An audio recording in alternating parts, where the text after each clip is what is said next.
사도신경으로 우리의 신앙을 하나님 앞에 고백합니다. 전능하사 천지를 만드신 하나님 아버지를 내가 믿사오며 그 외아들 우리 주 예수 그리스도를 믿사오니 이는 성령으로 잉태하사 동정녀 마리에게 나시고 본디오 빌라도에게 고난을 받으사 십자가에 못 박혀 죽으시고 장사한 지 사흘 만에 죽은 자 가운데서 다시 살아나시며 하늘에 오르사 전능하신 하나님 우편에 앉아 계시다가 저리로서 산자와 죽은 자를 심판하러 오시리라. 성령을 믿사오며 거룩한 공회와 성도가 서로 교통하는 것과 죄를 사하여 주시는 것과 몸이 다시 사는 것과 영원히 사는 것을 믿사옵나이다. 아멘. 오늘의 말씀 사사기 16장 1절에서 14절 말씀입니다. 삼손이 가사에 가서 거기서 한 기생을 보고 그에게로 들어갔더니 가사 사람들에게 삼손이 왔다고 알려짐에 그들이 곧 그를 애워싸고 밤새도록 성문에 매복하고 밤새도록 조용히 하며 이르기를 새벽이 되거든 그를 죽이리라 하였더라. 삼손이 밤중까지 누워있다가 그 밤중에 일어나 성 문짝들과 두 문설주와 문 빗장을 빼어가지고 그것을 모두 어깨에 메고 헤브론 앞산 꼭대기로 가니라. 이후에 삼손이 소렉 골짜기에 들릴라라 이름하는 여인을 사랑하매 블레셋 사람의 방백들이 그 여인에게로 올라가서 그에게 이르되 삼손을 꾀어서 무엇으로 말미암아 그 큰 힘이 생기는지 그리고 우리가 어떻게 하면 능히 그를 결박하여 굴복하게 할 수 있을는지 알아보라. 그리하면 우리가 각각 은 1,100개씩을 내게 주리라 하니 들릴라가 삼손에게 말하되 청하건대 당신의 큰 힘이 무엇으로 말미암아 생기며 어떻게 하면 능히 당신을 결박하여 굴복하게 할 수 있을는지 내게 말하라 하니 삼손이 그에게 이르되 만일 마르지 아니한 새 활줄 7으로 나를 결박하면 내가 약해져서 다른 사람과 같으리라. 블레셋 사람의 방백들이 마르지 아니한 새 활줄 7을 여인에게로 가져오매 그가 그것으로 삼손을 결박하고 이미 사람을 방 안에 매복시켰으므로 삼손에게 말하되 삼손이여 블레셋 사람들이 당신에게 들이닥쳤느니라 하니 삼손이 그 줄들을 끊기를 불탄 삼시를 끊음같이 하였고 그의 힘의 근원은 알아내지 못하니라. 들릴라가 삼손에게 이르되 보라 당신이 나를 희롱하여 내게 거짓말을 하였도다. 청하건대 무엇으로 당신을 결박할 수 있을는지 이제는 내게 말하라 하니 삼손이 그에게 이르되 만일 쓰지 아니한 새 밧줄들로 나를 결박하면 내가 약해져서 다른 사람과 같으리라 하니라.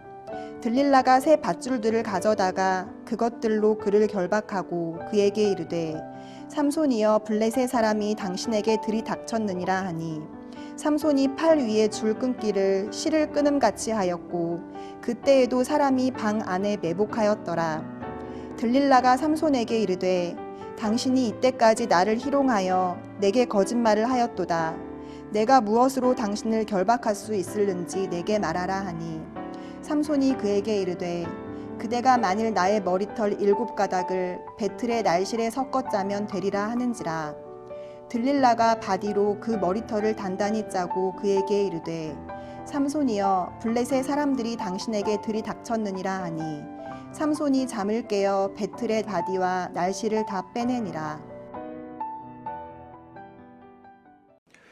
말씀을 보면 삼손은 블레셋 지방인 가사에 내려가서 한 기생을 보고 그에게로 들어갔다 나옵니다. 그러나 가사는 적국 블레셋의 5대 도시 중 하나였습니다. 그러니 이 소식을 들은 블레셋 사람들은 삼손을 밤중에 급습하여 잡아 죽이려는 계획을 세웠습니다. 한마디로 삼손은 이방의 성읍 중에서 위기에 빠지게 되었던 것입니다. 그러나 이것은 삼손이 이방 기생을 보고 정욕이 발동하여 들어가지 않아야 할 곳으로 들어감으로 인해 맞이할 수밖에 없었던 필연적인 결과였습니다. 이와 마찬가지로 오늘날 우리가 성도된 본문을 망각하고 육체의 일을 도모하게 되면 영적인 위기에 빠지게 됩니다. 그래서 성경은 경고하기를 육체의 일은 속사람과 끊임없는 갈등을 일으켜서 선을 행치 못하게 한다고 하였고, 그리고 더 나아가서는 성령을 거스르게 하고 결국 하나님과 원수된 범죄자가 되게 한다고 하였습니다. 그러므로 우리가 그리스도를 믿고 하나님의 은혜를 입었다고 할지라도 육체의 일을 바로 다스리지 못하면 큰 낭패를 보기 쉽다는 것입니다. 의인의 대명사로 불리는 다윗을 보시면 그는 하나님으로부터 엄청난 축복을 받고도 육체의 정욕을 제대로 다스리지 못함으로 그 말년을 순탄치 못하게 보내야 했습니다. 솔로몬의 경우도 마찬가지입니다. 하나님의 한량없는 축복을 받아 누렸던 사람이었지만 자기 정욕을 다스리지 못함으로 인해 하나님 앞에 심각한 번제를 저질렀고 그 일로 인해 이스라엘 나라마저도 범죄에 빠져야 했습니다. 그러므로 여러분은 혹시라도 육체의 정욕에 이끌려 범죄함으로 영적인 위기에 직면하는 일이 없도록 항상 자기 자신을 살피시길 바랍니다. 성경은 자기의 육체를 위하여 신는 자는 육체로부터 썩어질 것을 거두고 성령을 위하여 신는 자는 성령으로부터 영생을 거두리라고 교훈해주고 있습니다. 우리가 하나님의 한량없는 은혜를 받는 자들이 되었다고 할지라도 그 행실을 삼가서 육체의 일을 다스릴 줄 모르면 결국 썩어질 것을 위해 수고하는 자가 될 뿐이라는 것입니다. 오늘 본문을 통해 그 용맹한 삼손을 무너뜨린 유혹이란 어떤 것인지 살펴보려 합니다. 첫 번째로 죄의 유혹은 참으로 집요하다는 것을 알 수 있습니다. 오늘 본문 말씀에 6절과 10절과 13절을 보면 블레셋인들의 사주를 받은 들릴라가 삼손으로 하여금 그 힘의 비밀이 어디에 있는지 털어놓게 하려고 끔찍하게 조르는 사실이 나옵니다.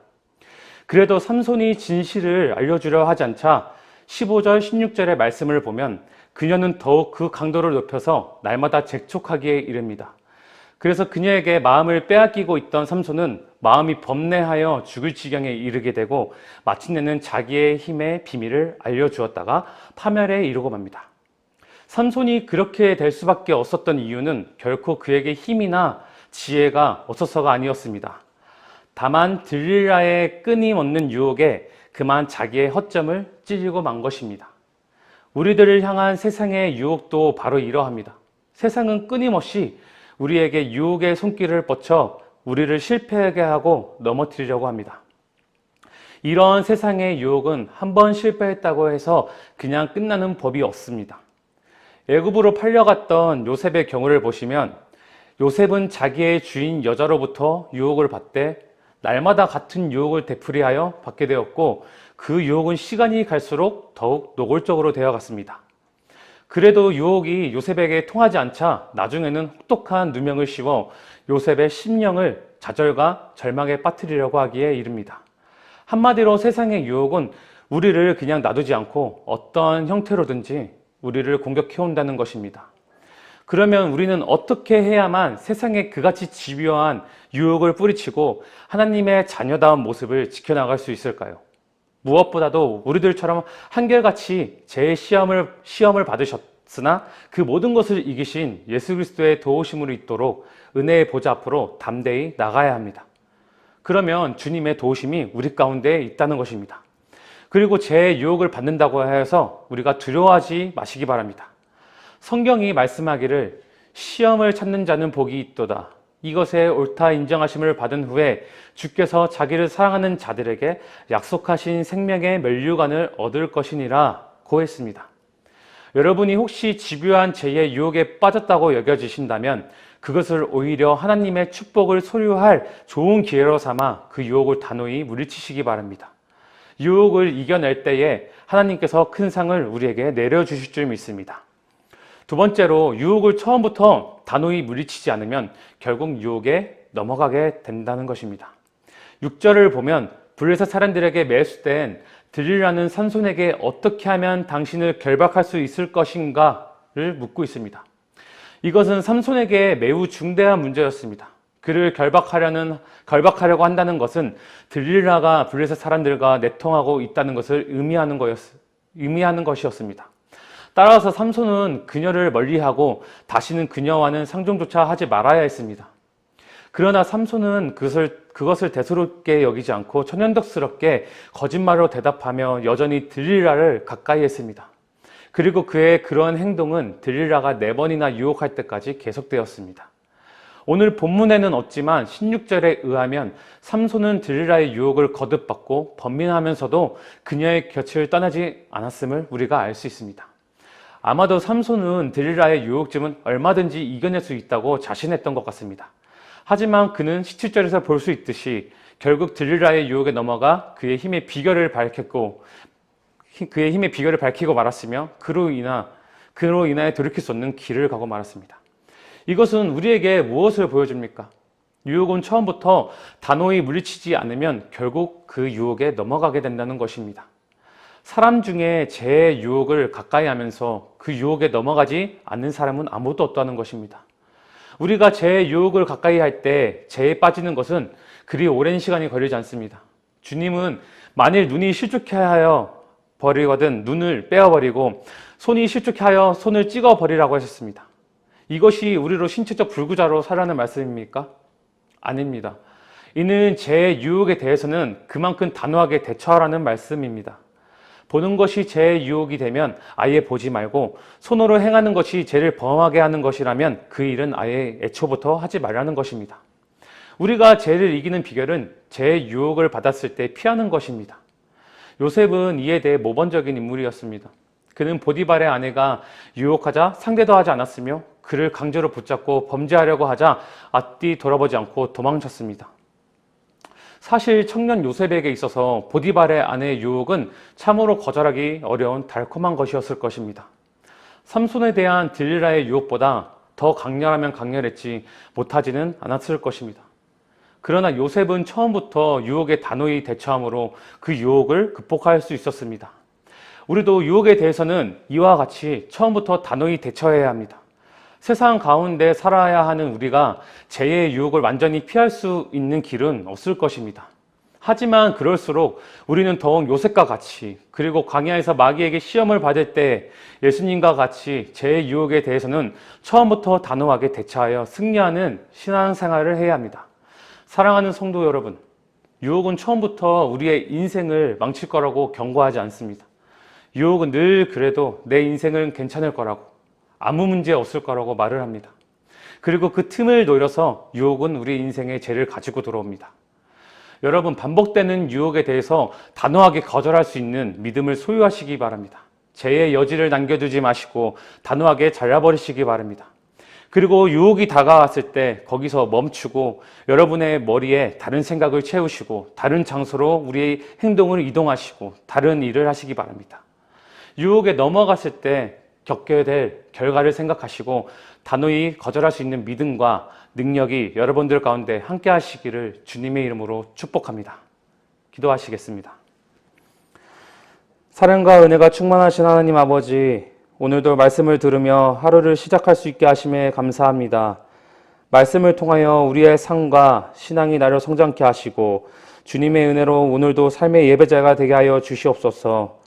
주님, 세상 유혹이 우리를 향해 소리 없이 다가올 때에 주님의 능력으로 단호히 유혹을 거절할 수 있는 은혜를 허락하시고 주님을 의지함으로, 주님을 신뢰함으로 늘 승리할 수 있는 우리 성도님들 되게 하여 주실 줄 믿사오며 감사드리며 예수님 이름으로 기도드립니다. 아멘.